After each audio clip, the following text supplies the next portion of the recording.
오늘 매일 그대와 3부 초대석에서는요. 에버스마일 치과 박환주 원장님과 함께하는 초대석으로 꾸며보도록 하겠습니다. 이 자리에 박환주 원장님 나오셨어요. 안녕하세요. 안녕하세요. 네, 처음 뵙겠습니다, 원장님. 예. 네, 인상도 좋으시고요. 굉장히 스타일이 좋으세요. 그래서 저는 막 이렇게 대본 보고 방송 준비하고 있어서 인사만 딱 드리고 그렇게 생각을 못했는데 저희 PD님하고 여러분께서 막 연예인 같으시다고 칭찬해 주셨는데 아니십니다. 감사합니다. 네, 지금 막 보이는 라디오 막 청취자분들 켜실 것 같아요. 네, 원장님, 네. 이 더운 여름 잘 지내고 계시나요? 예, 뭐 늘 그렇듯이 네, 열심히 일하고 열심히, 또, 네, 가족과 같이 시간 보내고 네, 뭐 취미 생활하고 그렇게 보내고 있습니다. 그렇죠. 여기서 뭐 날씨가 좀 덥긴 하지만 달라스에서는 또 그렇게 지내는 게 가장 좋은 것 같은데 원장님 조금 마이크를 좀 가까이 해서 하시면 좋을 것 같네요. 네, 예. 네. 네, 잘 들립니다. 네. 그래서 오늘 이렇게 저희 매일 그대와에는 처음 나와주신 것 같아요. 그렇죠? 예, 맞습니다. 네, 네. 따로 뭐 인사를 한번 해주시겠어요, 청취자분들께? 직접 제가 소개는 해드렸지만, 네. 예, 안녕하세요. 저는 에버스마일 치과의 박환주 원장이라고 하고요. 저희 치과는 캐롤턴 H마트 몰 네. 근처에 위치하고 있고 네, 생긴 지는 한 2년 정도, 2년이 좀 넘었습니다. 네. 그래서 함께 또 다른 원장님과 함께 예, 하시죠? 맞습니다. 예. 다른 원장님은 정원준 원장입니다. 네, 지난달에 한번 오셨어요. 예, 그래서 맞습니다. 아마 번갈아 가면서 오실 예정이신 것 같아요, 그렇죠? 예, 맞습니다. 네, 그러면 2달에 한 번씩 뵙겠네요. 네. 저도 앞으로도 잘 부탁드리겠습니다, 원장님. 예, 잘 부탁드립니다. 네, 그러면요, 저희 오늘은 네. 이렇게 초대석 나오셔서 어떤 주제로 저희 한번 이야기 나눠볼까요? 오늘은 충치에 관해서 알아보려고 합니다. 네, 충치에 관해서요. 네, 맞습니다. 굉장히 흔하지만 또 많은 분들이 뭐 그냥 일반인들은 잘못된 상식이 있을 수도 있고, 그렇죠? 네. 또 저희가 들어두면 항상 되게 유용할 것 같아요. 일상생활 속에서도. 예, 맞습니다. 네, 충치에 관해서 이야기해 주신다고 하셨는데 그러면요, 이 가장 기본적으로 먼저 충치가 어떻게 생기는지 또 예전에 또 한번 들은 것 같아요. 저도 예, 특정한 부위에 또 잘 생기는 부위가 있다고 하던데 어떤 그쵸. 부분이 있는지 설명 좀 부탁드릴게요. 예. 원만한 일상생활하는 데 있어서 가장 중요한 요소가 건강이라고 말할 수 있겠죠. 네, 건강한 그 생활 유지하기 위해서는 올바르고 규칙적인 식습관이 필요하고 네, 그런 식습관을 하기 위해서는 건강한 치아가 뒷받침돼야 된다고 생각합니다. 네, 하지만 이제 소홀한 치아 관리로 인해서 문제가 생기게 되는데 네, 그 중에 가장 큰 문제라고 할 수 있는 게 치아에 생기는 충치라고 말할 수 있겠죠. 네, 그래서 충치란 말은 원래 한자어인데요.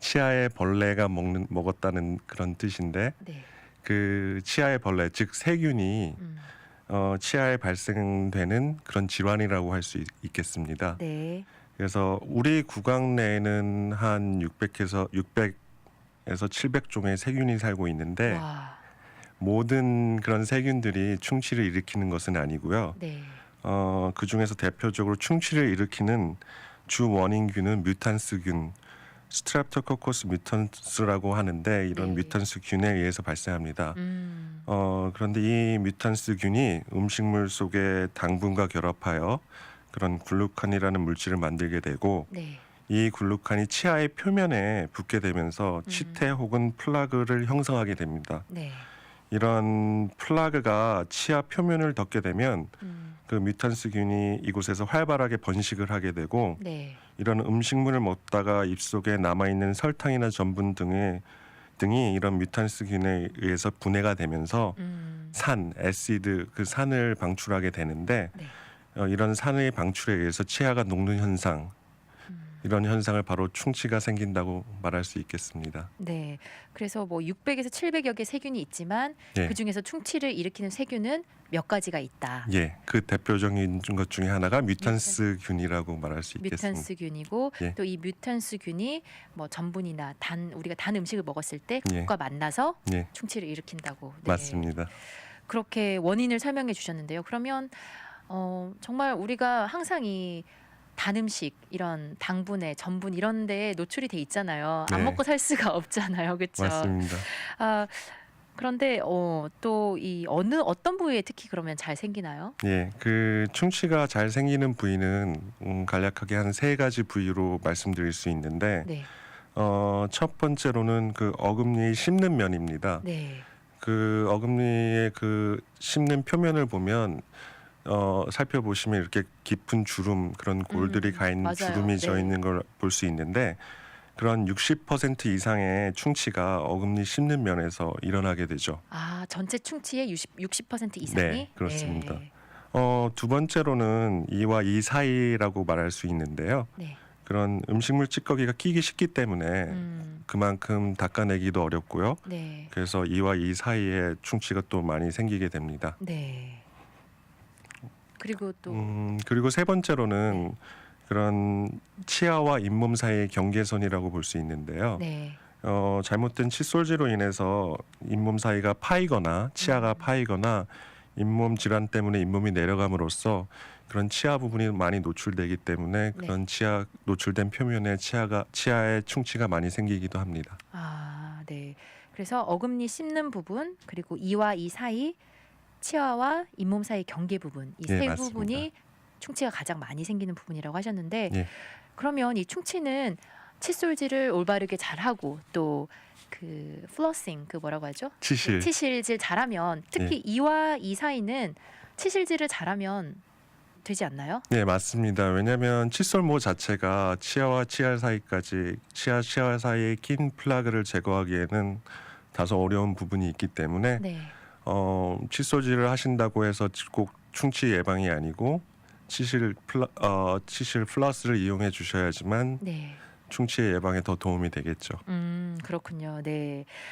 아, 그러면요. 이 예방법 저희가 지금 잠깐 이 닦는 것 그리고 플러싱 하는 거, 치실질 하는 거 이야기했는데 다른 원장님께서 설명해 주실 만한 이 충치 예방법 이야기 좀 해주시죠. 네, 다시 한번 말씀드리면 네. 첫 번째로 1차적으로 가장 중요한 것은 저희 치아에 붙어 있는 플라그를 제거하는 데 있는데요. 네. 그러기 위해서는 올바른 칫솔질과 치실의 사용이 중요하겠죠. 네. 근데 칫솔을 보자면 칫솔은 솔의 머리 부분이 너무 크지 않은 것. 그러니까 예를 들어서 칫솔을 치아에 대었을 때 칫솔의 솔이 대략 큰 어금니 2개 정도를 덮는 정도의 크기를 네. 선택해서 입안에서 닿지 않는 치아면이 없고 마지막 그 어금니 뒷면까지 닦일 정도로 자유롭게 움직일 수 있어야 합니다. 네. 그래서 칫솔질 방법으로는 치아나 잇몸에 손상을 주지 않으면서 치아의 모든 면을 빠뜨리지 않고 닦아내는 것이 중요하고 특히 플라그가 남아서 치주 질환을 일으키기 쉬운 치아 사이 그다음에 치아 잇몸 그 사이 틈은 신경을 써서 닦는 것이 좋습니다. 그래서 치아를 닦은 후에는 또 하나는 또 혀에 설태가 끼게 되는데 맞아요. 설태도 잘 닦아내는 것이 중요합니다. 네. 그래서 그 치아 플라그를 제거하는 게 이 충치 예방에 중요하다고 하셨는데 네. 그러기 위해서는 칫솔질이 중요하죠. 칫솔이 솔이 너무 크지 않은 그런 그렇죠. 거. 네. 그리고 자유롭게 움직여서 구석구석 잘 닦을 수 있는 그런 칫솔. 예. 그리고 이 혀 부분도 닦아주는 게 좋다고 설태도 제거하는 게 좋다고 하셨는데 예, 맞습니다. 저는 한 가지 궁금한 게 그 요즘 또 많은 분들이 전동 칫솔 쓰시잖아요. 네. 전동 칫솔도 괜찮나요? 연구 결과에 의하면 네. 전동 칫솔이나 네. 그냥 일반 칫솔의 사용의 그 결과는 큰 차이가 없습니다. 네. 하지만 이제 그 사람이 기호에 따라서 환자분이 기호에 따라서 어떤 그런 기분이라고 할 수 있겠는데요. 그렇죠. 그렇기 때문에 그 둘 중에 하나에 더 맞는 일반 칫솔이나 전동 칫솔을 중에 하나를 고르셔서 사용해 주시면 좋겠습니다. 맞아요. 전동 칫솔을 쓰던지 그냥 일반 칫솔을 쓰던지 이 구석구석 열심히 닦는 네, 거는 맞습니다. 본인의 그 거기에 달려 있잖아요. 그렇죠? 네. 아, 그런 것 같네요. 아, 그리고 저희 채팅창에서 5607님이 원장님 보이나요? 보이시나요? 여기는 아, 보이시지 제가 않습니다. 이따가 한번 해드려야 되겠네요. 5607님께서 원장님 네. 칫솔질 안 해도 되고 각을 한 번 하면 깨끗이 칫솔질 되는 약 개발해 주세요. 한 분이 이러셨어요. 저희 그 환자분들 중에도 이런 분들 계시나요? 예, 간혹가다 그렇게 네. 그 칫솔질 안 하고 네. 가글을 사용해서 충치를 예방할 수 없냐고 여쭤보시는 분들이 많는데 네. 아까도 초반에 설명했다시피 음. 치아 표면에 생기는 플라그에 의해서 그 음. 플라그 내에 이제 그런 뮤탄스균들이 활동을 하기 때문에 네. 그 직접적인 원인인 플라그를 제거하지 않는다면 음. 어느 정도는 가글을 통해서 그 치태들이 제거는 되겠지만 네. 가장 좋은 방법은 물리적으로 그런 그 치아 표면의 치태를 제거함으로써 네. 예방하는 것이 가장 좋은 방법입니다. 그렇군요. 네. 아직까지는 열심히 칫솔질 하라고 원장님이 얘기해 주셨습니다. 예. 그리고요. 또 제가 하나 궁금한 게 이 아이들도 칫솔질을 열심히 해야 되잖아요. 네. 그쵸? 예. 근데 이 아이들은 사실 이렇게 손에 힘도 잡기도 힘들고 손에 힘도 없고 또 구석구석 닦기가 힘들잖아요. 그런 맞습니다. 아이들은 또 부모님들께서 또 열심히 해 주셔야 하는 거죠? 예. 그래서 아이들의 경우에는 아이들 칫솔을 보면 그 작은 이유가 그 칫솔 머리가 작은 이유 자체가 아이들은 입안이 작기 때문에 네. 그런 움직임을 위해서 그렇게 작게 개발이 된 거고요. 음. 또한 흥미를 또 주어야 되기 때문에 음. 우선적으로는 늘 습관이 중요합니다. 네. 그래서 처음에 이제 늘 닦아야 된다는 그런 인식을 재미를 주게 하고 음. 먼저 닦이게 한 후에 네. 그런 아이들의 경우에는 골고루 닦을 수가 없기 때문에 네. 부모님들이 한 번씩 아이들이 닦은 후에 골고루 다시 한번 치아를 닦아주시면 좋은 예방이 될 것 같습니다. 네, 잘 알겠습니다, 원장님. 저희 충치가 어떻게 생기는지 또 어떤 부위에 잘 생기는지 예방법까지 저희 알아봤는데요. 그럼 이제 노래 한 곡 듣고 와서 또 다른 이야기, 또 치료에 관한 이야기, 또 다른 이야기 한번 나눠보도록 할게요. 네, 오늘 매일 그대와 3부 순서는요. 에버스마일 치과 박환주 원장님과 함께 충치에 관해서 이야기 나눠보고 있습니다. 저희 노래 듣기 전에 뭐 충치가 어떻게 생기는지 또 어떤 부위에 잘 생기는지 이야기 나눴고요. 예방법까지 알아봤는데요. 또 원장님께서 이 치과에서 할 수 있는 예방법이 있다고 하셨어요. 네. 그것도 좀 알려주시겠어요? 예, 가장 대표적인 것 중에 하나는 네. 불소도포라고 네. 할 수 있는데요. 네. 치아의 충치를 유발하는 균이 생산하는 그런 산은 치아의 겉표면을 녹여서 충치를 일으키는데 네. 그 치아의 겉표면을 에나멜 혹은 범랑질이라고 하는데요. 이러한 녹이는 과정을 탈회, 디미네랄라이제이션이라고 하는데 그런 디미네랄라이제이션에 의해서 그 치아가 녹게 되고 이 반대로 입안에 칼슘 등이 어떠한 이유로 그런 탈회된 부위를 회복시키게 하는 그런 과정인데 이것을 재석회화, 리미네랄라이제이션이라고 합니다. 네. 근데 이런 불소는 이러한 석회화, 리미네랄라이제이션을 통해 회복을 촉진하는 대표적인 이온으로 알려져 있습니다. 그래서 불소 이온이 치아의 겉표면인 에나멜, 즉 범랑질로 들어가게 되면 이 결정 구조가 안정화되고요. 안정화된 결정 구조는 충치를 일으키는 그런 균이 생산하는 산에 내성을 가지게 되어서 네. 충치 예방에 도움이 될 수 있습니다. 그렇군요. 이 불소 도포를 통해서 충치 예방을 할 수 있다. 네, 맞습니다. 그러면 그런데 그게 한 번 이렇게 불소 도포를 한다고 그게 뭐 평생 가지는 않을 거잖아요. 그렇죠. 만약에 하신 다음에 이게 얼마 정도 가고 또 한 번 더 해주시길 원한다면 언제마다 한 번씩 해주는 게 좋을까요? 환자분에 따라 그 경우에 따라 다 틀리지만 네. 치아에 충치가 많은 그런 환자분의 경우에는 네. 3개월에 한 번씩 하는 걸 추천해 드리고요. 네. 그렇지 않는다면 6개월에 한 번씩 정기적인 검진을 통해서 6개월에 한 번씩 불소 도포를 하시면 될 것 같습니다. 네. 그러면 특별히 충치가 자주 생기는 분이 아니시면 6개월에 한 번 하면 좋다고 하셨으니까 네, 보통 정기 검진을 6개월에 한 번씩 하라고 맞습니다. 하시잖아요. 예. 그때 검진하시면서 또 하시면 되겠네요. 네, 맞습니다. 그리고 또 다른 방법이 있나요?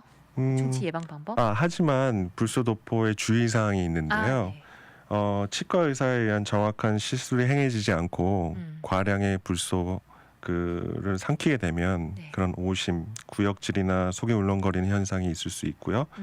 그런 구토 같은 급성 증상이 나타날 수 있습니다. 네. 그래서 늘 치과에서 그렇게 치료를 받는 걸 권장해 드리고요. 네. 또한 너무 많은 그 불소의 그런 섭취는 그 치아 자체의 반점 불소증이라고 하는데 그런 불소증을 일으키게 될 수 있습니다. 네. 그러니까 부작용이 있으니까 꼭 전문가, 치과 의사분에게 이 불소도포를 받으라고 네, 맞습니다. 이야기를 해주셨습니다. 예. 네. 아까 또 다른 방법 뭐 네. 실란트 이야기 해주셨는데 그쵸. 그렇죠? 예, 실란트로서 충치를 예방할 수 있는 방법이 있는데요. 네. 그 실란트는 그런 치아 아까도 말씀드렸지만 치아의 표면에 보면 그 주름이 있고 되게 울퉁불퉁하게 패여 있는 그 어금니 씹는 면을 볼 수 있는데 네. 이런 그런 씹는 그 깊은 골이 있는 곳을 그 치아색을 띠는 레진이라고 하는 재료를 통해서 그 메워서 음식물이 끼지 못하게 하는 그런 치료 방법입니다. 아, 그렇구나. 저도 이 실란트 많이 들어봤는데 사실 어떤 치료인지는 몰랐었는데 네. 오늘 알게 됐네요. 예. 그 어금니에 울퉁불퉁한 그 씹는 면에 그 치아색을 띠는 레진이란 것을 이렇게 메워서 예, 좀 더 음식물이 끼지 않게. 끼지 않도록 그렇게 충치를 예방하는 방법. 맞습니다. 네, 이렇게 치과에서 충치를 예방하는 방법 2가지, 불소도포, 실란트 이렇게 알려주셨고요. 그렇다면 이렇게 예방을 하고 치아를 열심히 닦았는데도 어쩔 수 없이 이 찾아오는 불청객, 충치 그렇죠. 생기면 이제 치료를 해야죠, 그렇죠? 예, 맞습니다. 이 치료 방법에 대해서 좀 알려주시겠어요? 예, 일반적으로 충치 치료는 되게 간단한데 그 충치 치료가 있는 충치 부위를 치아의 충치 부위를 제거하고 그다음에 그 제거한 그런 홈이 생긴 그 부위를 인공 재료를 사용해서 그런 파낸 부분을 메우는 그런 치료 방법입니다. 네. 그래서 충치 부위를 메우는 재료와 방법에 따라서 골드 인레이, 세라믹 인레이, 아말감 치료, 레진 치료 등이 있습니다. 네. 치아의 겉표면 에나멜 부위만 썩은 경우는 통증이 거의 없고요. 그렇기 때문에 그 치료하기가 가장 좋은 시기입니다. 네. 그래서 그 치아 표면 에나멜만 썩은 상태를 자세히 보면 관찰해 보면 이런 까만 점이나 네. 치아 표면에 줄이 보이게 되죠. 하지만 모든 이런 경우가 꼭 충치 치료를 할 필요는 없고요. 네. 그래서 치과 선생님의 정확한 진단이 필요합니다. 맞아요. 아, 그리고 저 한 가지 궁금한데요. 그러면 치아 표면만 그렇게 조금 충치가 생기기 시작했다. 네. 좀 까만 게 보인다. 그러면 이게 아프다는 느낌은 오나요? 우선 그 겉에 치아의 겉표면인 에나멜 그 네. 표면만 썩게 될 경우에는 네. 그렇게 심한 통증이나 그런 거를 증상이 나타나질 않습니다. 통증은 없군요. 그러니까 음. 본인이 사실 판단하기 더 그쵸. 힘드니까 의사 선생님께서 딱 보고 판단을 해주셔야겠네요. 예, 그렇죠. 하지만 치아의 표면이 겉표면이 아닌 그 안의 표면을 상아질이라고 하는데 네. 영어로는 덴틴이라고 하는데 네. 이런 덴틴 그 안쪽에 있는 그 표면까지 만약 충치가 들어가게 된다면 그때부터는 증상으로 좀 시림 현상이나 네. 그런 단 것을 먹었을 때 아픈 현상이 일어나게 됩니다. 아, 그러면 사실 그런 현상이 있기 전에 치과를 가야 되는데, 그렇죠? 예, 맞습니다. 그렇습니다. 그래서 아까 치료 방법과 그 재료 여러 가지 있다고 네. 골드, 세라믹, 아말감, 레진 맞나요? 맞습니다. 네, 그것도 그 사용하는 재료나 이 방법도 충치가 어느 정도 진행되었냐에 따라서 그 예, 치료 맞습니다. 방법이나 사용하는 재료가 다르겠죠? 네. 그래서 레진 치료를 보면 충치 치료할 때 가장 많이 사용되는 재료가 최근에는 레진 네. 치료라고 할 수 있는데요. 똑같이 썩은 부위를 제거하고 레진을 직접 채워 넣은 다음에 네. 치아에 강한 빛을 사용해서 굳히는 것입니다. 네. 하지만 이제 충치 부위가 작은 경우에 많이 사용을 할 수 있습니다. 그렇군요. 또 장점은 그 다양한 색조. 환자분들도 보면 치아의 색이 다 조금 틀리지 않습니까? 네. 좀 더 밝은 치아도 있고 좀 어두운 치아. 이런 다양한 색조의 그런 제품이 있어서 주변 치아와의 색을 잘 조화해서 맞출 수가 있습니다. 그래서 미용적으로도 되게 좋죠. 네. 그래서 뭐 이렇게 자세히 보지 않으면 이게 뭐 치료를 했는지 안 했는지 그냥 이 같은. 그렇죠. 네. 자연 치아 같은 그런 색깔로 그렇게 치료를 할 수 있고요. 네. 또한 또 아말감 같은 경우는 수은이나 금속에 대한 노출을 걱정할 필요가 없고 그다음에 또 금속에 대한 알러지가 있는 분들한테는 네. 레진 치료 방법이 좋겠죠. 네, 그렇겠네요. 예. 저희 채팅방 한번 살펴볼까요? 원장님도 보실 수 있어요. 저희 8914님이 먼저 아웅 원장님 반가워요. 아마 원장님 치과 이용하시는 네, 환자분이신 것 같아요. 치과에서 보다가 방송에서 보니까 더 반갑네요. 네, 반갑습니다. 처음부터 못 들어서 원장님이 아니신 줄 알았네요. 근데 원장님이 약간 떨고 계신다고. 아, 그런가요?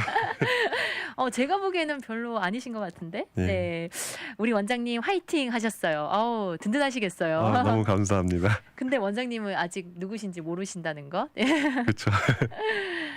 그리고 5576님은 충치는 보이면 바로 해야 하는 것 아닌가요? 까맣게 보인다 싶으면 무조건 치과에 갔는데 말입니다. 충치라고 해서 바로 진료 받았거든요.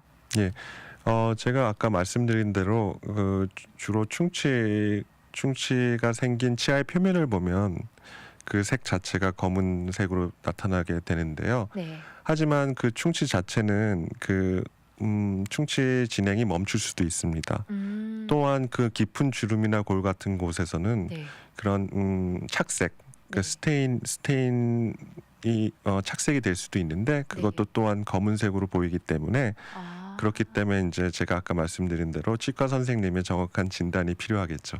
그게 착색이 된 거지 충치가 아닐 수도 있다는 예, 말씀. 맞습니다. 그렇군요. 그래서 어쨌든 뭐 까맣게 보이면 치과에 가는 거는 맞네요. 어쨌든 네, 맞습니다. 그 치과 선생님의 내가 판단하는 게 아니라 네.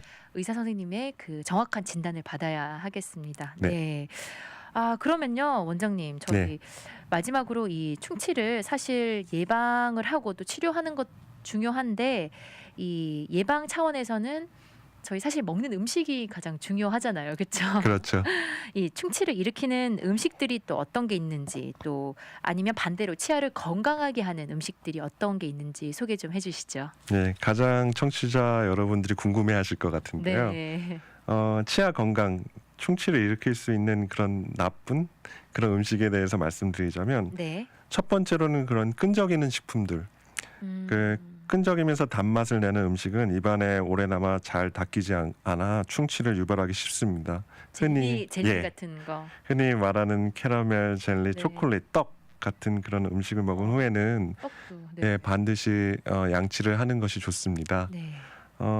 또 다른 식품으로는 산성식품. 산성. 예, 그런 치아 그 겉표면인 에나멜층은 산도 pH 한 5.5 정도 이상에서 파괴되기 시작합니다. 녹기 시작합니다. 네.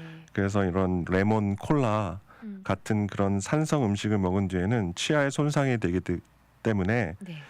또한 바로 닦는 것이 좋지는 않습니다. 왜냐하면 치약에서는 또 마모제가 있기 때문에 더 추가적으로 치아에 마모를 일으킬 수 있으므로 한 그런 콜라나 그런 산성 식품을 먹을 경우에는 빨대를 주로 사용하는 게 좋고요. 맞아요.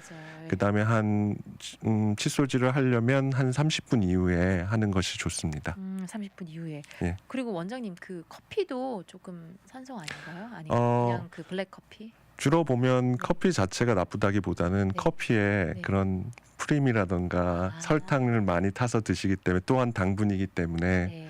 그런 충치를 유발할 수도 있다고 보겠죠. 네, 알겠습니다. 네.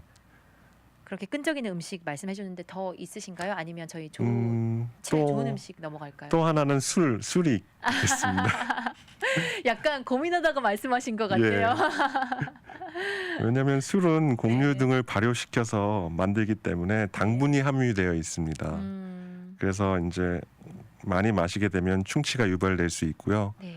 또한 높은 도수의 술일수록 잇몸을 자극할 수 있어서 잇몸 질환도 일으킬 가능성이 높습니다.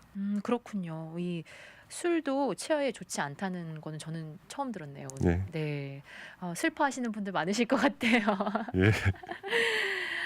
이렇게 충치를 일으키는 음식들 알아봤고요. 그러면 반대로 이 치아를 건강하게 하는 음식들은 어떤 게 있을까요? 네, 첫 번째로는 그 섬유질이 많이 포함해 있는 식품, 그러니까 사과, 샐러리 등의 과일과 채소의 풍부한 섬유질은 치아 표면을 문질러서 플라그를 아까 그 원인인 플라그를 제거하는 데 많이 도움을 줍니다. 네. 예, 그래서 섬유질이 많은 채소나 과일은 오래 씹을수록 치아를 건강하게 만들 수 있다고 할 수 있겠죠. 네. 또 다른 식품으로는 알카리성 식품을 말할 수 있는데요. 멸치, 치즈, 우유와 같은 알칼리성 식품은 칼슘 함량이 높아 치아를 튼튼하게 만들어주는 역할을 합니다. 네. 예, 그리고 그래서 그런 산에 의한 부식을 막아주고 세균이 번식할 수 있는 환경을 할 수 없는 환경을 만들어주는 데 도움을 주죠. 그렇군요. 네. 예. 이 섬유질 많은 음식, 대표적으로 뭐 과일과 야채, 채소들이 그쵸. 그렇잖아요. 뭐 과일과 채소는 어디나 치아뿐만 아니라 어디나 좋으니까 참 많이 먹어야 되는데 이게 실천이 잘 안 되는 맞습니다. 그런 음식인 것 같고, 네. 또 알칼리 식품들 많이 예. 먹으면 치아에 좋다. 이렇게 네. 말씀해 주셨습니다. 아, 원장님, 이렇게 오늘 네. 충치에 관해서 저희 이야기 나눠봤어요. 우리가 뭐 항상 충치가 너무 익숙하니까 저도 좀 알고 있나 생각했는데 오늘 네. 새로운 거 많이 배운 것 같고요. 네. 마지막으로 저희 청취자분들께 한 말씀, 인사 말씀이나 뭐 당부의 말씀 한 말씀 해주시죠. 네. 충치는 예방할 수 있습니다. 네. 올바른 식습관, 규칙적이고 올바른 식습관, 그 다음에 올바른 칫솔질과 네. 치실의 사용, 그 다음에 또한 정기적인 치과 방문을 통해서 건강한 치아를 유지하셨으면 좋겠습니다. 네, 모두 뭐 이렇게 충치가 생겨서 그러면 병원에 가는 건 어쩔 수 없지만 치과에 가는 건 네. 그래도 원장님 말씀하시는 게 올바른 식습관과 이 칫솔질 열심히 하셔서 청취자 여러분들 치아 건강 지키셨으면 좋겠다고 인사 주셨네요. 네, 오늘 원장님 함께 해주셔서 감사합니다. 네, 감사합니다. 네, 지금까지 에버스마일 치과 박환주 원장님과 한 초대석이었습니다.